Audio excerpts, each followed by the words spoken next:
Lagi-lagi kita melihat bahwa akhir kepresidenan Indonesia itu buruk semuanya. Presiden Soekarno jatuh melalui MPRS, pertanggungjawabannya ditolak. Kemudian Pak Harto juga begitu, lewat demo akhirnya terpaksa mundur. Dan Habibie juga begitu, pertanggungjawabannya juga ditolak oleh MPR. Kemudian Gus Dur dimakzulkan, Megawati tidak mampu bertahan untuk kemudian meraih kemenangan dalam Pilpres, artinya tidak dipercaya lagi oleh rakyat.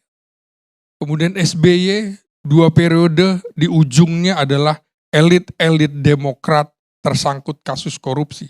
Dan sekarang Presiden Jokowi sedang menggali kuburnya sendiri. Kita bisa lihat komposisi di koalisi Indonesia Maju adalah koalisi di mana para menteri tersandera. Menko Perekonomian Erlangga, Menteri Perdagangan Zulkifli Hasan, Menteri Pertahanan Prabowo Subianto, Menteri BUMN Erick Thohir. Itu adalah tokoh-tokoh yang disandera, sehingga tidak bisa berbuat apa-apa.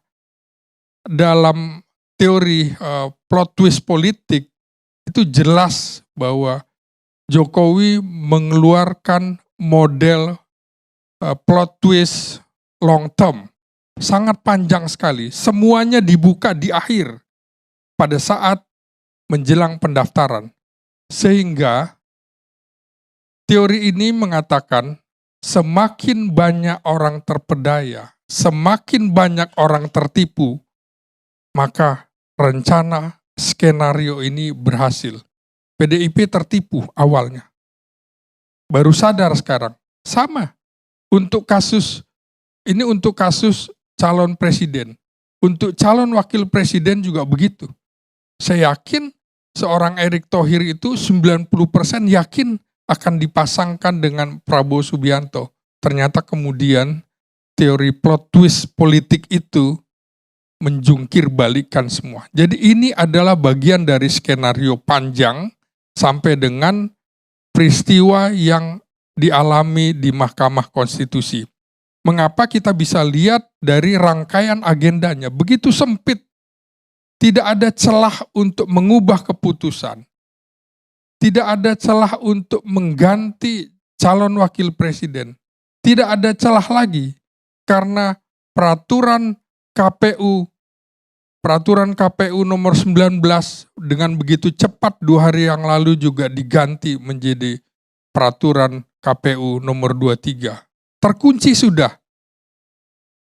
Tidak ada upaya lagi yang masuk akal lewat jalur mana kemudian membatalkan seorang anak presiden yang harusnya memang kondisi ini menjadi cacat secara politik, cacat secara moral. Sayangnya Bang Karni, kalau kita ngelihat geopolitik Indonesia, kira-kira hanya 10% yang melek politik, dan itu adalah orang-orang lulusan S1, S2, S3. Kemudian 30%-nya adalah yang lulusan SMA dan 60% sekitar lulusan SMP ke bawah. Barangkali publik bisa memahami yang melek politik sekitar 10% atau tambahan 30% paling banyak. Mengetahui kasus betapa ada bayi sungsang yang dilahirkan MK untuk maju dalam pemilihan presiden. Tapi sebenarnya Bang Karni, kita lihat bahwa pemerintah punya jalan untuk bisa mengelabui itu dengan proyek-proyek bantuan langsung tunai kepada 60% itu. Dan itu sulit untuk bisa memberikan kesadaran kepada mereka bahwa dalam kasus Pilpres ini ada yang cacat secara moral. Bisa kita lihat Bang Karni, di dalam koalisi Indonesia Maju ini juga sebenarnya ada kepasrahan, ada ketidakrelaan, bisa dilihat dari baliho-baliho. Misalnya baliho Demokrat, yang ada adalah gambar Prabowo dengan AHY, bukan Prabowo dengan Gibran. Bahkan kita lihat Demokrat bersama Prabowo, tidak ada itu kata-kata Gibran dan segala macam. Artinya memang ada ketidakrelaan. Beberapa saya tanyakan juga ke teman-teman di Koalisi Indonesia Maju itu. Jawabannya begini Bang Karni, Prabowo yes, Gibran no. Artinya sebenarnya terpecah di dalam. Ada ketidakrelaan, tapi tidak bisa karena seperti saya bilang tadi, menteri-menterinya tersandera. Kebetulan menteri-menterinya ini adalah ketua umum partai.